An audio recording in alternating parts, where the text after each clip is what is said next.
Smoking Habits. How does the legal status of recreational weed affect people's usage of it? By Maxwell Cleve. As January 1st quickly approaches and recreational marijuana is about to be legalized in Illinois, I thought it would be a relevant project to look at the trends of marijuana use and whether a state's status of having legalized recreational marijuana or not affects the rates of use. I compared marijuana use in Colorado, where recreational weed is legal, and New Mexico, where it is not legal recreationally but is decriminalized. I used the Corgis Drugs dataset for this project.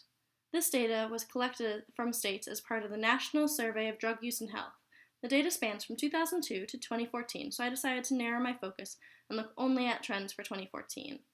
As for potential harm, I don't believe that there is a realistic possibility of this analysis project harming anyone. It is simply portraying data about current marijuana use trends and making an analysis about past data. Here's how I went about my project.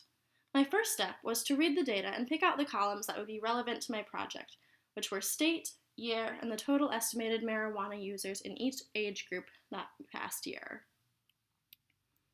After that initial read, I set about making a new data frame to work from.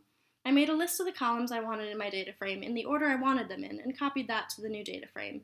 I then made another one that only looked at the data from 2014. Next, I made yet another data frame for just the data from Colorado. From that data frame, I made lists containing the data I wanted in my chart. Finally, I used matplotlib to make my bar chart and then repeated this process to create a second chart for New Mexico.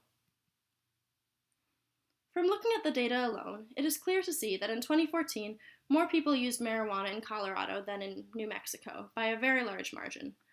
However, because there are different y-axis scales for each of my charts, they look to be about the same if you don't actually look at the data frame that this came from. In actuality, Colorado had at least 3 times more marijuana users in every age group than New Mexico did. Between both states, 26-year-olds and up used the most marijuana, and it descended in age by there. It can be drawn from this analysis that the legal status of marijuana in a given state has a definite impact on how many people use it in that state. Thank you.